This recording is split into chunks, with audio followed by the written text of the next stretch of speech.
Tax base बढ़ा तो सरकार कम कर सकती है टैक्स की दर। इनकम टैक्स डे के मौके पर बोले वित्त मंत्री, राजनीतिक चंदे पर शिकंजा होगा सरकार का अगला कदम। रिकॉर्ड ऊंचाई पर पहुंचा बाजार, लेकिन अभी भी है निफ्टी के 10,000 तक पहुंचने का इंतजार। अनुमान से कमजोर रहे एचडीएफसी बैंक के नतीजे, कृषि लोन माफी के चलते एनपीए बढ़ा, प्रोविजनिंग में भी बढ़ोतरी। मेडिकल एजुकेशन में 100% विदेशी निवेश की तैयारी, डॉक्टर पैरामेडिकल स्टाफ की किल्लत दूर करने के लिए उठाया जा रहा है कदम, सीएनबीसी आवाज एक्सक्लूसिव। चार्टर्ड अकाउंटेंट पर नकेल कसने की तैयारी, निगरानी के लिए नई संस्था बनाने जा रही है मोदी सरकार। बिना स्पीकर साउंड देने वाला Sony Bravia OLED A1 launch, Android 7.0 नूगो और गूगल वॉइस सर्च को करेगा सपोर्ट। कीमत 3,65,000 रुपए से शुरू।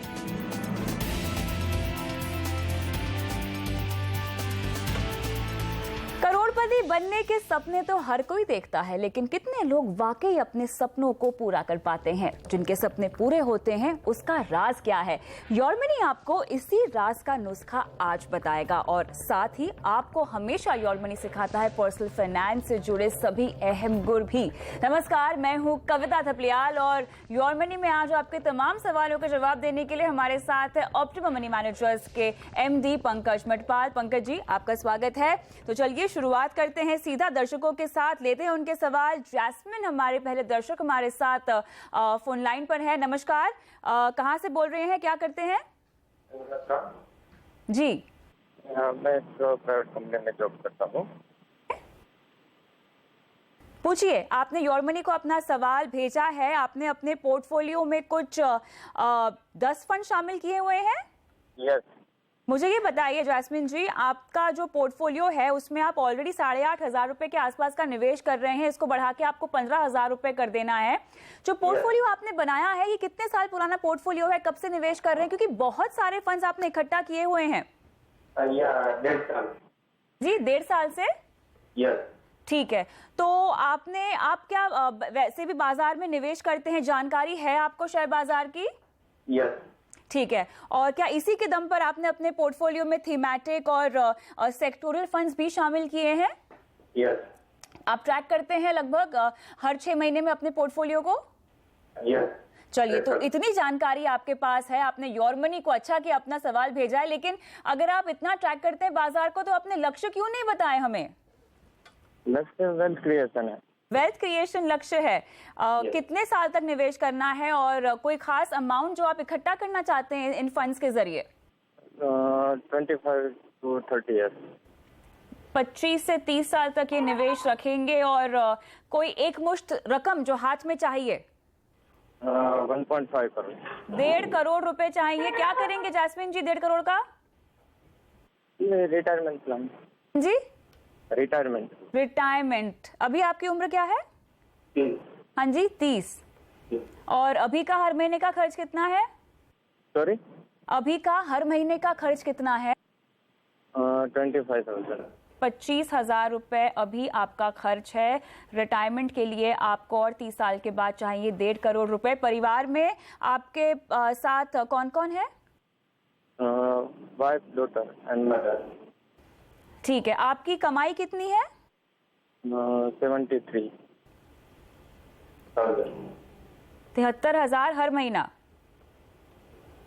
चलिए ठीक है, जिसमें से आप निवेश भी कर रहे हैं 8,500 का, और 15,000 रुपए बढ़ाना चाहते हैं इस निवेश को। तो अच्छी बात तो यहाँ पर ये है पंकज जी, बहुत क्लैरिटी हमें चाहिए थी, क्योंकि इनका जब मैंने पोर्टफोलियो देखा तो मुझे लगा कि इतने थीमेटिक फंड्स है और पूरा इक्विटी, 100% इक्विटी पोर्टफोलियो है। लेकिन अब पता चला है कि ये बाजार की जानकारी रखते हैं और ट्रैक भी करते हैं, तो एक संतुष्टि मिली है मुझे थोड़ी सी। लेकिन अब ये बताइए, गोल रिटायरमेंट का ही रखा है। आई एम श्योर इन्होंने अपने लिए बाकी short term, long term investments लक्ष्यों को ध्यान में रखते हुए तो रखे होंगे। केवल रिटायरमेंट के लक्ष्य के लिए और 30 साल के बाद 1.5 करोड़ रुपए क्या इस निवेश से इनको मिल पाएगा? पहली बात तो है कि 1.5 करोड़ सफिशिएंट होगा 30 साल के बाद, वो बड़ा क्वेश्चन है, क्योंकि 25,000 रुपए महीना खर्चा बताया है। 73,000 की इनकम पर मंथ की बता रहे हैं, तो उस हिसाब से मुझे लगता है कि इनको 30 साल बड़ा लंबा वक्त होता है। महंगाई की दर को ध्यान में रखते हुए इनको ये अपना टारगेट बढ़ाना चाहिए। दूसरी बात यह है कि मार्केट के जानकार हैं, लेकिन मुझे एक समझा नहीं कि इन्होंने बहुत सारा ओवर डाइवर्सिफाई कर दिया है पोर्टफोलियो को। एक 500-500 रुपए स्कीम में निवेश किया हुआ है। तो मुझे लगता है कि 8,500 रुपए के लिए 10 स्कीम की जरूरत नहीं है आपको, क्योंकि म्यूचुअल फंड अपने आप में डाइवर्सिफाइड होता है। आपको अपने पोर्टफोलियो में थोड़ा इक्विटी, थोड़ा डेट रखना चाहिए। आप लॉन्ग टर्म के लिए निवेश करना चाहते हैं तो ठीक है, 70% इक्विटी रखिए, 30% डेट रखिए, और इक्विटी के अंदर आप 1 या 2 large cap, mid cap, multi cap fund रख लीजिए। लेकिन आपको 3 मिड कैप फंड रखने की और 500-500 रुपए का निवेश करने की जरूरत नहीं है। बिल्कुल, यहाँ पर एक बहुत छोटी सी चीज है, बहुत बेसिक सी चीज है पंकज जी, जो हमें समझानी होगी। वो ये है कि अगर आप एक से ज्यादा कैटेगरी के म्यूचुअल फंड्स रखते हैं अपने पोर्टफोलियो में, या एक ही कैटेगरी के 2-3 फंड्स रखते हैं, तो आपका रिटर्न ज्यादा नहीं हो पाएगा। इनफैक्ट आपका जो निवेश है वो डुप्लीकेट हो जाएगा। ये समझाना जरूरी है। बिल्कुल, क्योंकि अपना जो पोर्टफोलियो होता है किसी म्यूचुअल फंड का, उसमें 30-40 स्टॉक ऑलरेडी होते हैं। तो अगर आप 2 स्कीम में कर रहे हैं तो मतलब और भी आप उसको ओवर डाइवर्सिफाई कर रहे हैं, तो उसकी जरूरत नहीं है। तो पैसा बहुत बड़ा हो तो कई बार लगता है कि एक साथ आप करोड़ों रुपए निवेश कर रहे हैं तो ठीक है, एक ही स्कीम में नहीं कर रहे हैं, बट यहां पर आप 500-500 रुपए की एसआईपी करने की मेरे हिसाब से जरूरत नहीं थी। दूसरी बात यह कि आप जो थोड़ा सा बैलेंस करना चाह रहे हैं, और क्योंकि आपके पोर्टफोलियो में डेट स्कीम बिल्कुल भी नहीं है, तो मैं आपको सलाह दूंगा कि आप थोड़ा बैलेंस फंड अपने पोर्टफोलियो में इंक्लूड कर लीजिए। आप आईसीआईसीआई प्रूडेंशियल बैलेंस फंड या एल&टी प्रूडेंस फंड को आप शामिल कर सकते हैं अपने पोर्टफोलियो में, और थोड़ा शॉर्ट टर्म के लिए, हालांकि ये गोल तो बहुत लॉन्ग टर्म का है, यहाँ पर इक्विटी में बिल्कुल आप रखिए।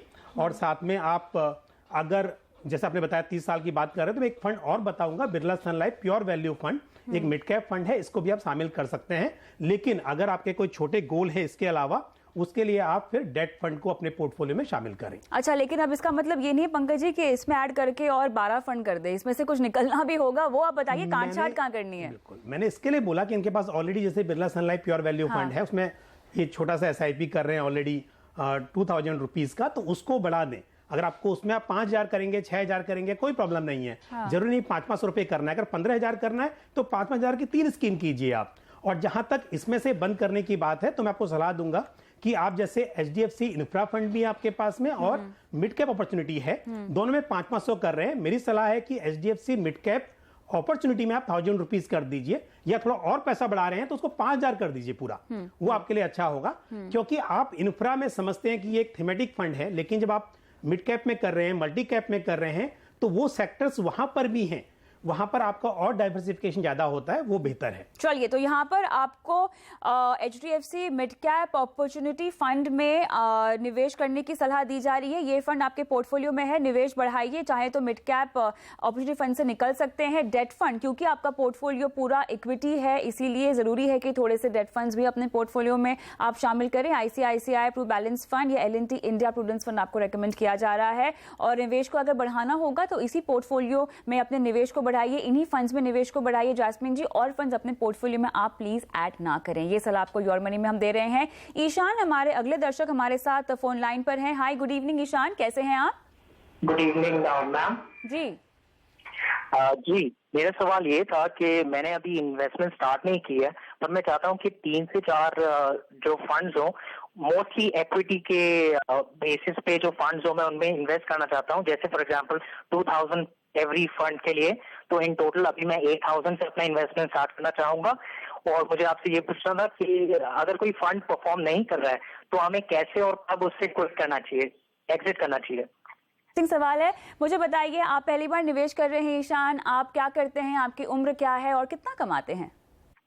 एक्चुअली मेरी उम्र है 28 साल, अभी मैं पढ़ाई कर रहा हूँ, पर मैं इन्वेस्टमेंट अभी से स्टार्ट करना चाहता था, जो मुझे पॉकेट मनी मिलती है उसमें से। वेरी नाइस, बहुत अच्छी बात है, बहुत इनकरेजिंग बात है। आप अपनी पॉकेट मनी को बचाकर 8,000 रुपये महीना निवेश करना चाहते हैं। और ईशान से काफ़ी सारे दर्शक जो कि पहली बार निवेश करने के बारे में सोच ही रहे हैं, इंस्पिरेशन भी यहाँ ले सकते हैं। बेसिक से हम शुरुआत करते हैं कि म्यूचुअल फंड्स में निवेश करने का तरीका क्या है। और जो बहुत ही कॉमन सवाल योर मनी में पूछा जाता है कि क्या डीमैट अकाउंट खोलने की जरूरत है या नहीं? नहीं, डीमैट की आपको जरूरत नहीं है। म्यूचुअल फंड बिना डीमैट के भी परचेज किए जा सकते हैं। और आपको वैसे भी अब तो इलेक्ट्रॉनिक, मतलब डीमैट में नहीं है, उसके बाद भी आपको स्टेटमेंट जो है ऑनलाइन मिल जाता है। आप ऑनलाइन रिडेम्पशन भी कर सकते हैं, परचेज कर सकते हैं। तो डीमैट की आपको जरूरत नहीं है। दूसरी बात यह है कि कैसे खरीदना है वो बहुत सिंपल है। या तो आप डायरेक्टली म्यूचुअल फंड हाउस जो है उनका जो ऑफिस है वहां पर जाइए और डायरेक्ट प्लान आप बाई कर सकते हैं वहां से। पहले आपको केवाईसी करना होता है। एक बार आपने केवाईसी किया तो आप किसी भी म्यूचुअल फंड की कोई भी स्कीम बाय कर सकते हैं। ऐसा नहीं है कि हर अलग फंड हाउस के लिए अलग से केवाईसी करनी पड़ेगी, एक बार केवाईसी करनी है। तो सबसे पहले बार आपको जब निवेश करना है तो शायद आपको केवाईसी करनी है तो किसी भी फंड हाउस के ऑफिस में जाकर आप कर सकते हैं। उसके बाद में आप फिर ऑनलाइन भी बाय कर पाएंगे किसी के भी फंड। दूसरा ये है कि आप फाइनेंशियल एडवाइजर या डिस्ट्रीब्यूटर के थ्रू कीजिए। आपको ये IFA भी हो सकते हैं, मतलब इंडिपेंडेंट फाइनेंशियल एडवाइजर, या फिर कोई बैंक, वो भी म्यूचुअल फंड डिस्ट्रीब्यूट करते हैं। और उसके अलावा कुछ ब्रोकिंग फर्म जो है वहां से भी आप बाय कर सकते हैं। तो अगर आप एमफी की वेबसाइट पर देखेंगे mpindia.com पर आपके एरिया में कौन डिस्ट्रीब्यूटर है, कौन सा फाइनेंशियल एडवाइजर है, उसकी लिस्ट आपको मिल जाती है। सिंपल आप फोन कीजिए, आपके घर पर आकर भी IFA जो है वो आपका निवेश करवा देगा।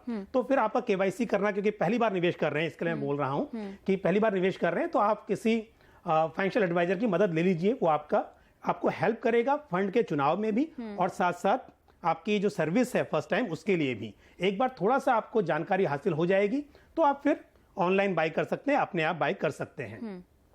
दूसरी बात है कि फंड कैसे चुनाव करें, क्योंकि अगर लंबा नजरिया है जैसा उन्होंने बोला है और खुद सामने से उन्होंने बोला कि 2-2 रुपए मुझे करने हैं, तो 4 स्कीम में आप करें। आप एक लार्ज कैप फंड कर लें, जैसे ICICI prudential focus blue chip fund है। एक आप मल्टी कैप फंड जैसे ICICI prudential value discovery fund है, या बिरला सन लाइफ इक्विटी फंड है, या SBI magnum multi cap fund है। कोई भी मल्टी कैप फंड आप चुनाव करें।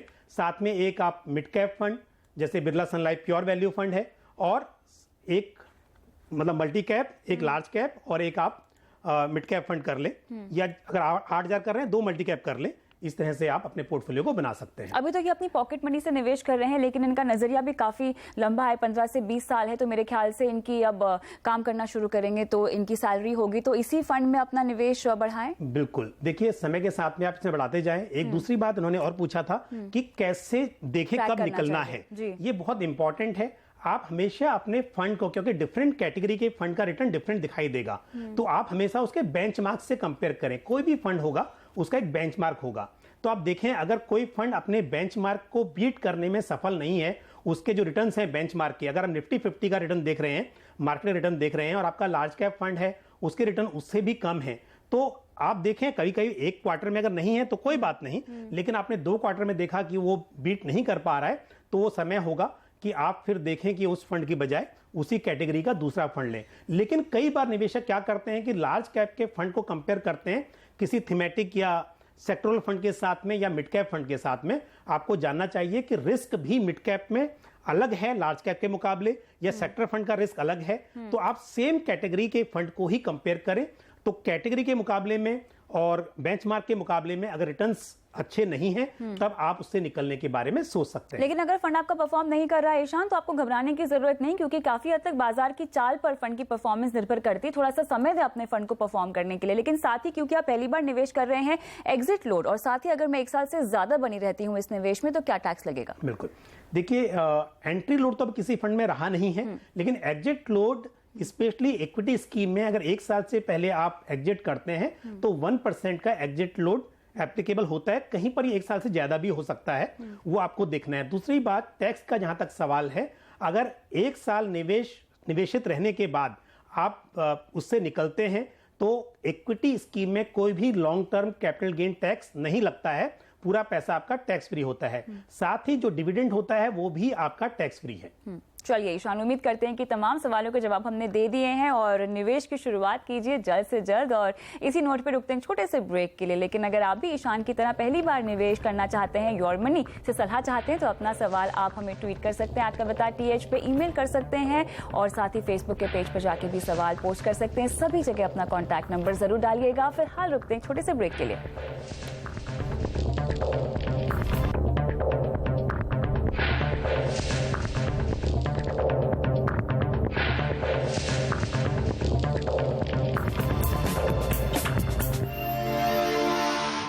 योर मनी में आज है म्यूचुअल फंड स्पेशल। आपको हम दे रहे हैं निवेश की सबसे सही और सटीक रणनीति। अगले दर्शक योगेश हमारे साथ फोन लाइन पर है। नमस्कार योगेश जी, कैसे हैं आप? ठीक हूँ, नमस्ते। नमस्ते, बताइए क्या सवाल है आपका? हाँ, एक्चुअली एट प्रेजेंट मैं इन्वेस्ट कर रहा हूँ अराउंड 20,000 पर मंथ ऐसे भी चल रहा है। जी जी, फंड्स हमारे पास हैं पोर्टफोलियो में, और आपने जो सवाल पूछा है वो ये है कि आपको 15 से 17 साल के बाद 5 करोड़ रुपए इकट्ठा करने हैं। तो क्या मैं ये सोचूं कि रिटायरमेंट के नजरिए से आप ये निवेश कर रहे हैं? हाँ, बेसिकली अभी तो वही है, अभी शॉर्ट टर्म और कोई है नहीं गोल। ओके, और आपने अपने लिए तो टर्म प्लान तो लिया ही हुआ है। आपकी ईयरली इनकम क्या है? अराउंड 12 लाख। ठीक है, और इंश्योरेंस पॉलिसीज हैं आपके पास? Health insurance policy? हाँ, वो है, अराउंड 5 लाख का कवर हुआ है मेडिक्लेम। ठीक है, बढ़िया। तो फिर आप जानना चाहते हैं कि क्या आप इतनी रकम इकट्ठा कर पाएंगे कि नहीं, है ना? हाँ, और दूसरे ये फंड जो सिलेक्टेड है वो सही है या कोई चेंज करना चाहिए जो कि आगे भी इनकम बढ़े तो उसी प्रपोर्शन में मैं उनको बढ़ा सकूं, वही सेम फंड रख के? ठीक है, केवल रिटायरमेंट ही है ना 5 करोड़ के लिए, और कुछ नहीं है उसके साथ लक्ष्य? रिटायरमेंट और दूसरे अगर फ्यूचर में किड्स हुए तो उनके लिए, बट अभी नहीं है। चलिए ठीक है, तो यहाँ पे इन्होंने अपने लिए कुछ मोटा मोटा प्लानिंग कर ली है, लक्ष्यों को ध्यान में रखते हुए गाइडेंस चाहते हैं हमसे। रिटायरमेंट का लक्ष्य तो तय है। फंड्स मुझे बताइए, आपको इन्होंने भी एक बार फिर से इक्विटी ओरिएंटेड पोर्टफोलियो ही बनाया है और थोड़ा सा अग्रेसिव भी है, लेकिन इतना लंबा नजरिया तो क्या ठीक होगा? हाँ, 15-17 साल की बात कर रहे हैं तो मेरे हिसाब से ठीक है। बस ये ध्यान रखना चाहिए कि जब नजदीक पहुंच जाएंगे रिटायरमेंट के, उस वक्त आपको उससे 4-5 साल पहले अपने पोर्टफोलियो को सिस्टमेटिकली इक्विटी से डेट की तरफ स्विच करना चाहिए। लेकिन अभी के हिसाब से ठीक है। वैसे थोड़ा बहुत उसमें अगर बैलेंस फंड आप इंक्लूड करेंगे तो बेहतर है।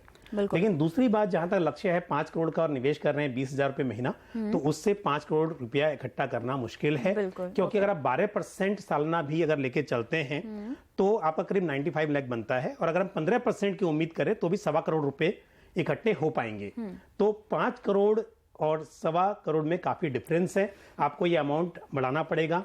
आप SIP का अमाउंट बढ़ाइए, थोड़ा सा उसको जो अवधि है उसको भी बढ़ाइए, थोड़ा अमाउंट को बढ़ाइए, और साथ ही हर साल जैसे आपकी इनकम बढ़ेगी आप निवेश जितना ज्यादा हो सके उसको बढ़ाते जाइए, क्योंकि 5 करोड़ का लक्ष्य सही है, उसको कम करने की जरूरत नहीं है, इन्वेस्टमेंट को बढ़ाने की जरूरत है। चलिए, जैसे आपसे होगा योगेश जी, आपको अपना निवेश हम बढ़ाने की सलाह दे रहे हैं। आगे बढ़ते हैं और योर मनी में अगला सवाल हम लेते हैं गौतम का, और ये कह रहे हैं कि 10 साल के हिसाब से जो फंड इन्होंने अपने लिए चुने हुए हैं वो सही है या नहीं। फंड्स कौन कौन से मैं बता देती हूँ।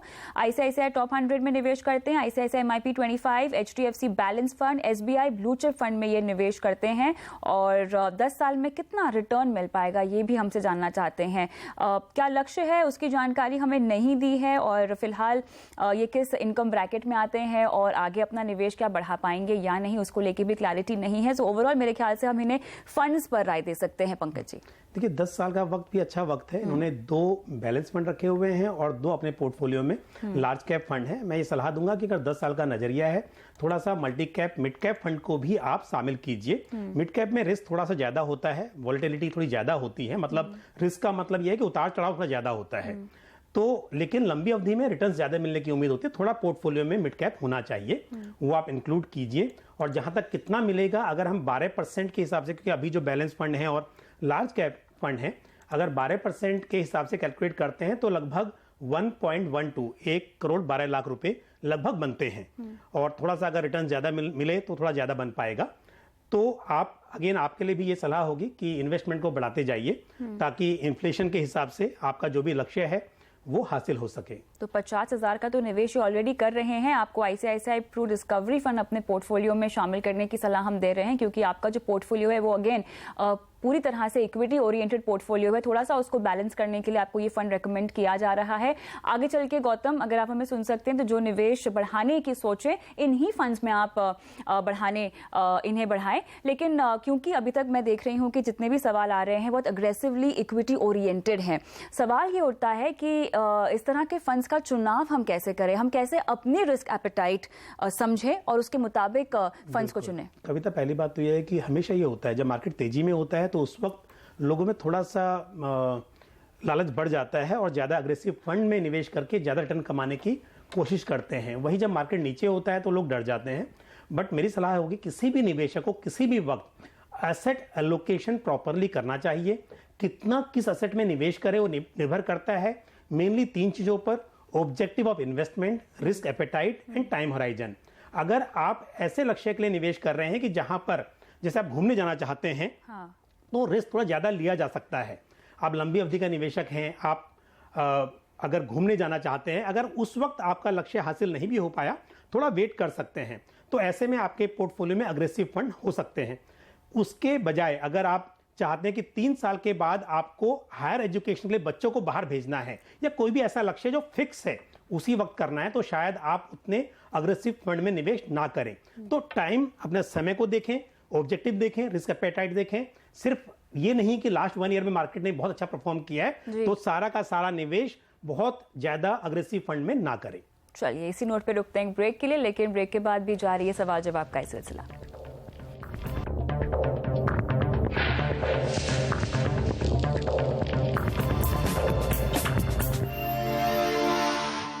योर मनी में आगे बढ़ते हैं। अहमदाबाद से भाविक का सवाल लेते हैं और इन्होंने 20 साल के लिए निवेश करना है, 2000 रुपए हर महीना, लगभग 3000 रुपए और ये निवेश करना चाहते हैं। फिलहाल जो निवेश कर रहे हैं 2 फंड्स हैं इनके पोर्टफोलियो में, Canara Robeco emerging equity fund और Birla SL tax relief 96 fund इन्होंने अपने पोर्टफोलियो में शामिल किया हुआ है। इनका लक्ष्य है लगभग 2.25 करोड़ रुपए इकट्ठा करने का। ये कह रहे हैं कि 20 और 25 साल के नजरिए के हिसाब से ये निवेश करना चाहते हैं। क्या निवेश को आगे चल के बढ़ाएंगे या नहीं हमें पता नहीं है, लेकिन साफ तौर से जो निवेश कर रहे हैं पंकज जी, बढ़ाना ही पड़ेगा अगर इन्हें 2.25 करोड़ रुपए चाहिए तो। बिल्कुल निवेश बढ़ाना पड़ेगा। दूसरी बात है कि दोनों स्कीम अच्छी हैं, एक मिड कैप फंड है, एक टैक्स सेविंग फंड है। दोनों ही अपनी अपनी कैटेगरी में अच्छे फंड्स हैं।